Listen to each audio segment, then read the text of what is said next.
Hello students, Jai Hind. This is Deepak and welcome to Edutap. तो guys, जैसे कि आपको पता है कि जो आपका एग्जाम है यूपीएससी, ईपीएफओ, एपीएफसी का, ये जो एग्जाम है ये इस साल जो है वो कभी भी इसका एग्जाम हो सकता है। तो इस एग्जाम की प्रिपरेशन करवाने के लिए एडुटैप यानी कि हम आपके लिए एक सीरीज लेकर आए थे, जिसमें हम ऑलरेडी हर रोज 10 एमसीक्यूज जो है वो इंपॉर्टेंट आपके साथ डिस्कस करते हैं। और हर रोज यहाँ पे आपको अलग अलग सब्जेक्ट के ऊपर, अलग अलग टीचर के द्वारा अलग अलग इंपॉर्टेंट टॉपिक्स के ऊपर जो है वो आपको यहाँ पे क्वेश्चन मिलते हैं। तो गाइज, इसी के लिए आज हम इंडियन इकोनॉमी का नेक्स्ट जो सीरीज है, नेक्स्ट जो पार्ट है, उसको हम डिस्कस करेंगे। उसके 10 इंपॉर्टेंट क्वेश्चंस को डिस्कस करेंगे, जो कि आपके आने वाले एग्जाम्स के लिए बहुत ही ज्यादा इंपॉर्टेंट है। और ये जो टॉपिक है ये इकोनॉमिक रिफॉर्म से रिलेटेड है।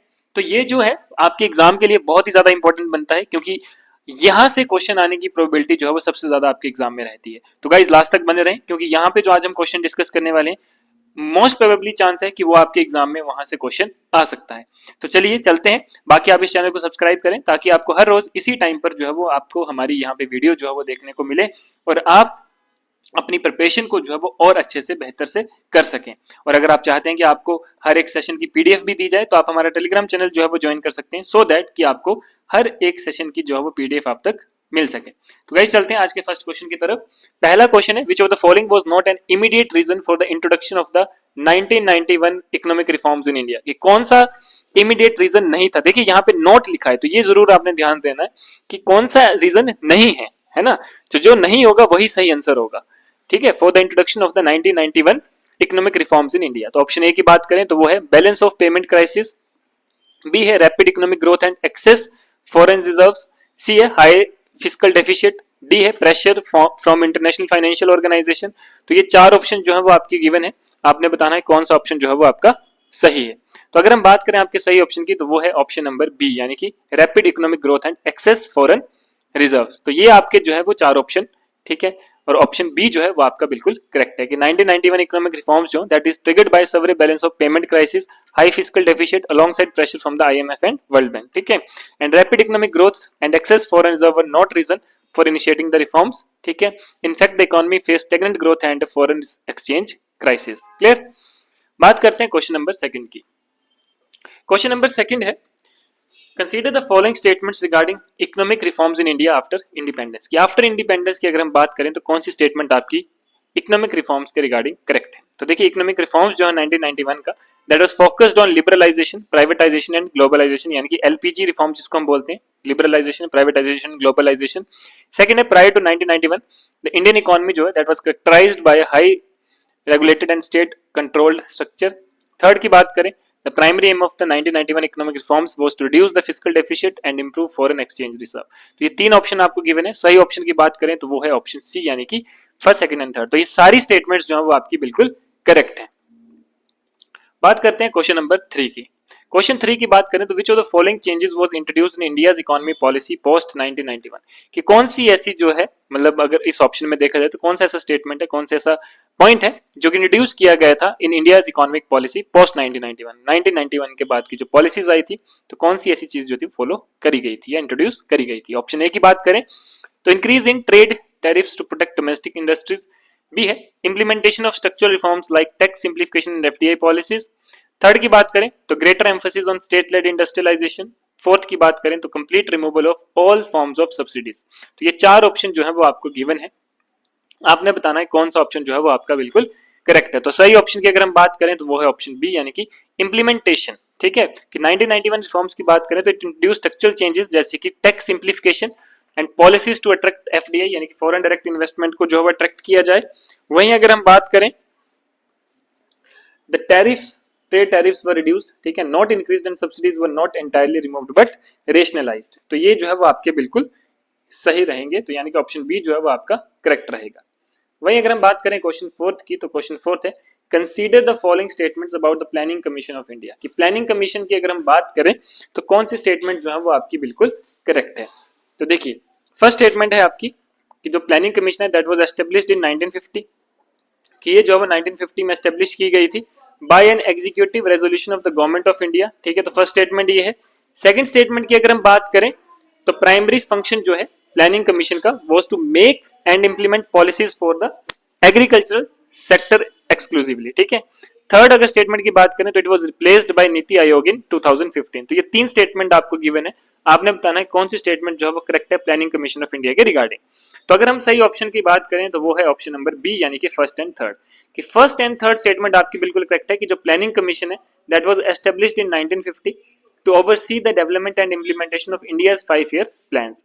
सेकंड स्टेटमेंट आपकी इनकरेक्ट है कि जो प्लानिंग कमीशन है that was responsible for planning and policy making across all sector not just agriculture. Third statement की अगर हम बात करें, थर्ड स्टेटमेंट भी आपकी बिल्कुल करेक्ट है कि जो प्लानिंग कमीशन है that was replaced by NITI Aayog in 2015 to promote cooperative federalism and better policy implementation.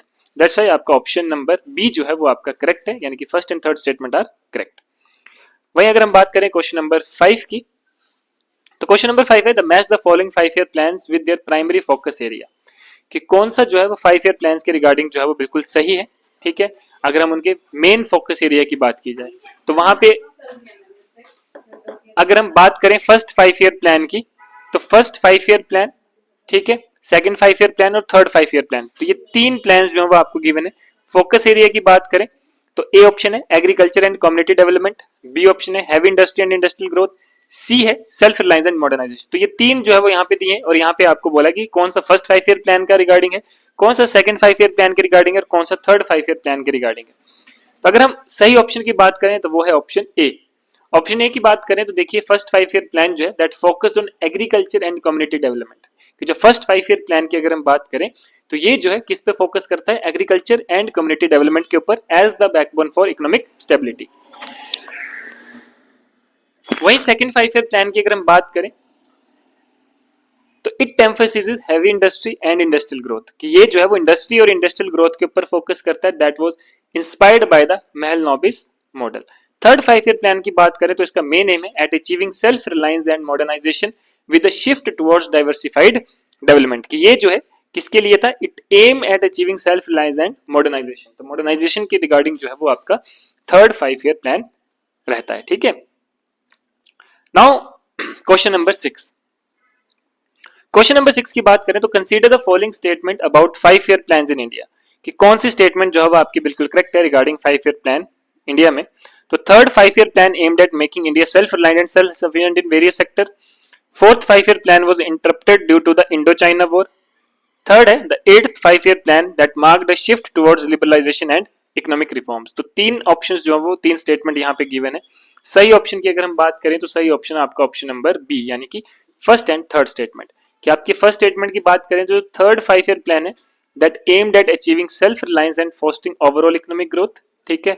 Second statement आपकी इनकरेक्ट थी क्योंकि it was the third 5 year plan, ठीक है, that was interrupted by the Indo China war 1962 and later by the Indo Pak war 1965, not the fourth, ठीक है।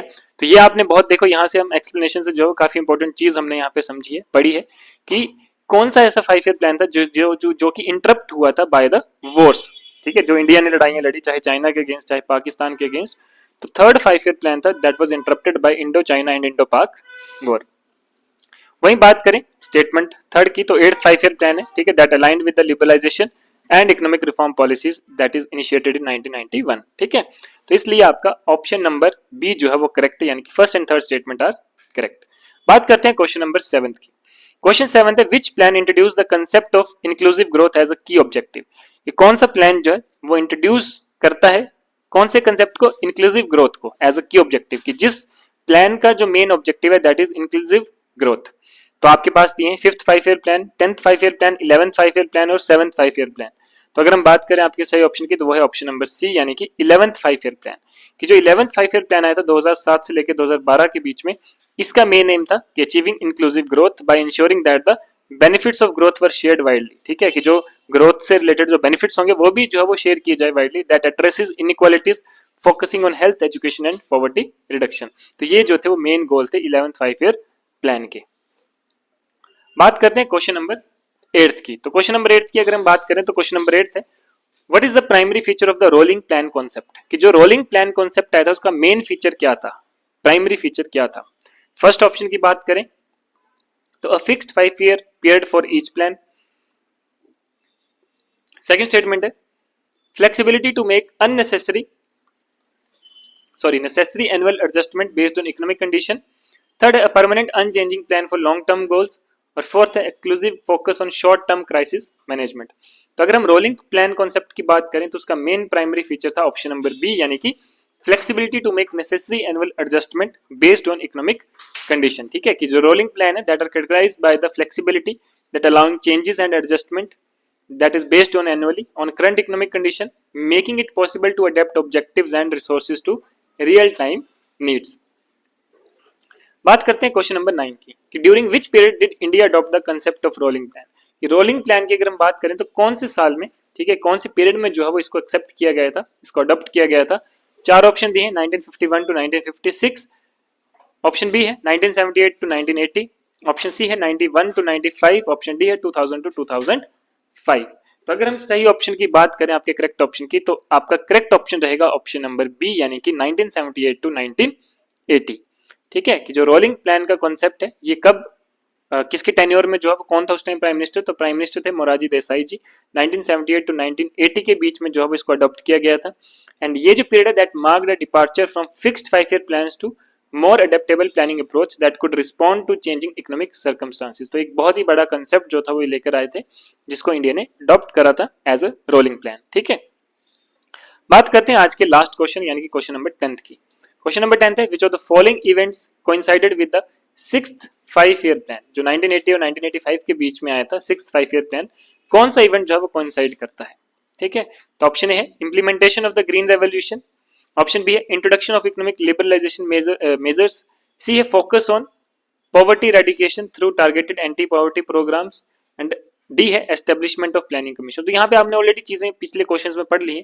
जैसे planning commission की बात करें तो वो 1950 में हुआ था, है ना, ग्रीन रेवोल्यूशन 60s में हुआ था। तो आपने बताना है कौन सा ऑप्शन जो है वो आपका करेक्ट है, तो वो है ऑप्शन नंबर सी, यानी कि focus on poverty eradication through targeted anti poverty programmes. यानी कि इस टाइम जो था वो पॉवर्टी एरेडिकेशन के ऊपर फोकस यानी कि काम चल रहा था और एंटी पॉवर्टी प्रोग्राम्स जो थे वो चलाए जा रहे थे। तो ये इवेंट जो है वो कंसाइड करता है सिक्स्थ 5 ईयर प्लान के रिगार्डिंग। ठीक है, बल्कि बाकी जितने भी आपके हों, जैसे ग्रीन रेवोल्यूशन हुआ तो वो पहले हो गया था। ठीक है, तो ये बाकी जो है वो कोई भी कोइंसाइड नहीं करता है।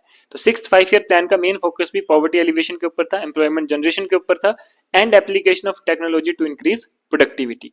तो ये जो थे वो मेन गोल थे आपके सिक्स्थ 5 ईयर प्लान के। Clear guys?